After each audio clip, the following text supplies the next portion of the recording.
What's going on, LEGO fans, and welcome back. Alex here. Today we're going to take a closer look at this main bridge that connects these two upper levels of my city. I had some recommendations for a video to kind of show the process of building this. So what I'm going to do is just dissect this thing a little bit and kind of show you the process of doing this. So if you wanted to do something similar in your own LEGO city, you would have a good idea on how to approach it based on my very basic design. So the first thing we're going to do here, moved a lot of stuff out of the way for convenience. Now we can see what's going on underneath all of these fun bridges. So my bridge has 4 supports, 1, 2, 3, and 4.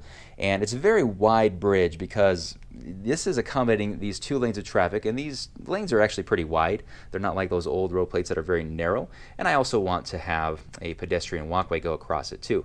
And that is why you have such a large overhang. There's 4 studs here and then 6 studs on the other side. And you'll notice that there is room right here, 4 studs right there, and then one right there. That's going to allow the framework to be set on each one. This one, I've taken all the black elements off the top so you can kind of see what is going on. This is just kind of the frame that I built to go across it. Let me go ahead and actually take one of these off and you can kind of see how it is put together.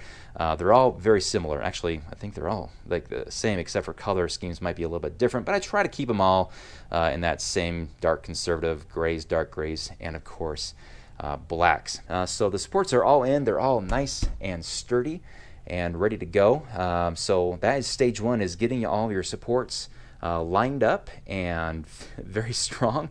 And the next stage is going to be the framework. So for the framing, what I've got here is this very long Technic train of elements all connected with each other. So there's one side that's going to be seen. So when people come down the other side, they're going to see the bridge, and this is the side they're going to see. So I want to make sure that's all one color. So I've used this dark gray, dark bluish gray elements all the way along. And if I turn this over, it's connected with a bunch of different colors of elements. Not too different. Again, just following that same color scheme of the dark gray, the black elements, and we have some kind of those dirty older gray style elements there. Just holding it all together, as well as making sure that they're going to accommodate those tiles, those road tiles that will connect to this. Okay, got that together and I got it up here going all the way across. You'll notice that it fits very, very nicely all the way across, nice and even, and you'll notice that's the reason we had those grooves left out, so we can put those right in there and matches up very, very nicely all the way to the end. That is the easy part of the framework, unfortunately. The next section is a little bit more involved, and you'll notice that a lot of it is built around these very large bridge-like Technic elements, and they're not available from LEGO anymore. They were in just one construction set. I was very fortunate to get a few of them, so I have 12 of these elements. You don't have to have these to make this bridge, to make it successful or sturdy. It does help, obviously, because they're so large. It just lets you build it a lot faster, but it's not needed. But just wanted to let you guys know about that. So on the inside here, these elements, again, bunch of different colors. They're spaced out. They're not going to be seen when this goes down like that, right? So these are going to be just where those, again, those tiles at the end are going to be connected to for support. So let me go ahead and put this up right here. And actually, let me go over to this one right here. And you'll notice that I had 4 spaces or 4 studs available. And you're probably wondering, why does this need 4 studs? It's kind of excessive. The reason why is, I mean, it should just be 3. I guess you could get 2 if you didn't have the bridge part, but you'll have, I have a little bit of a curb pushing out these Technic elements, these beams in here are pushing it out, and the road's going to attach right here, so there's going to be an extra space between that. And the reason I did that is because a lot of cars are so large, and it just feels like when you're driving, as if this is a real road, but they're really crowded. A lot of LEGO cars are so big and they need some extra space, and I wanted to make sure this bridge gave it a little bit of extra breathing room. So I added that extra spacing there on both sides, actually, so it doesn't seem so cramped. So that has been placed, and it's starting to really look like a bridge at this point. Very exciting. We're almost there. And again, these inside Technic elements are going to be, they can be different colors. They're not going to be seen. They're going to be covered. But what will be seen is this right in here. So I try to make those I tried to not make any gaps. You notice there's a gap right there, but I ran out of these, so I had to skimp a little bit here towards the end, and I think on the other side as well. So if I get more of these, I'll have to fill that in. But you can see it's all nice and filled in right here. Now I've been leaving this, the black elements off of that on purpose. Now you can kind of see how these will end up filling. I have these black elements here, these 2x4 bricks. Oops, I've dropped one into the lake or the river. Let's take that back out. There we go. I think I have a very large one right here to put right there, nice and strong. Yeah, a few more here.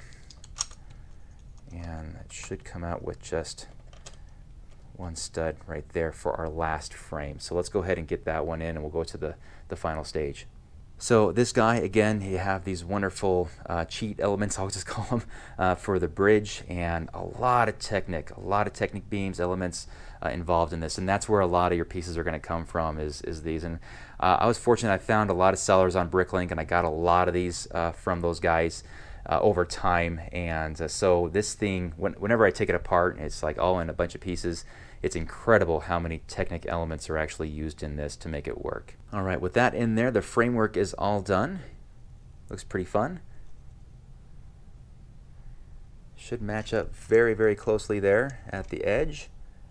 And that is the end of the framing stage. And now is everyone's favorite part, I guess I'll call it the paneling stage, where we put all the roads on here. And to do this, the best thing for that, I'm going to reach down here and get one, are these very large tiles. They're 8x16. They can be a little expensive to get. I have accumulated these over time, but as you can see, there's a lot of them that are going to have to be used in this project. If you think about it, let's see, you got 2, 4, 6, 8, and then 4 more over there. That's 12 in each section. 12, 24, 36 of these. That's a lot, I understand. But you know, I'm sure there's other ways you can do this, but that's how I'm doing it with this bridge, is with these 8x16 dark gray stone tiles. And these will go along, and we just go ahead and put this guy up here, and nice and easy here. All right. And what you'll want to do with these is, see, these help with the structural integrity too, right? They kind of keep the frame. If I tugged at this thing, I'd pull it right out, right? But when these tile elements are in, they actually connect the beams, the support beams, as well as the framing beams together. Makes it a lot more sturdy when those are in. So let me go ahead and get those in next. All the tiles are in, looks really good. You will notice that I have added other Technic elements around the bridge just for added support. Got these black ones here in the middle of these trestles to help with the support. Also, each top right here has this element to help support it so it doesn't you know, cave in, and that helps with the stability all around. The white line in the middle is actually a double line. One would be sufficient, but if I did that, it would create an odd number of studs and it wouldn't evenly match the road plates it's connecting to, so that's why it's doubled there. Let me get some cars here. Let me put the McLaren Senna, and I have a Corvette right here. You can kind of see why I wanted to do an extra wide. That extra curbing there adds a lot of extra wiggle room, even with these very wide cars that LEGO continuously makes. There's plenty of space. You don't have to worry about scratching your extremely expensive supercar. And as the Senna comes here, let's see if we did our math right. Nice and smooth transition off that bridge. Isn't that awesome? Woo! Very, very nice. So we did our homework. We did this thing right. There is one more thing I want to show you, and that is how I connected all of these tilings for the middle here. So I took out just a few of these 8x16 tiles, and you can see all I've done is I've just allowed them to connect in the middle with some plates underneath, and that just kind of holds them all together. So, and it doesn't matter. I mean, I even have some green or yellow ones on the other side, just as long as it does a nice job of holding it together. This is like the weakest part of the bridge, but even with all that stuff in, there's very, very little give there on the middle of the bridge. So that's, you know, I could create more beams that go across to help support that, but I find that it's strong enough as it is. got cars back on it, got people back walking around and riding their bikes and so forth. So it's doing a great job of connecting these two upper levels with each other. And this is part of the longest straight I have ever had. So down there by the Shmu Tower, and then all the way across the bridge here towards the other side of the residential area. Very, very cool. I think the next video I'm going to have to do is put the GoPro on a car and just drive it around the city. People seem to like those types of videos, and I got to rebuild my airport shuttle bridge there.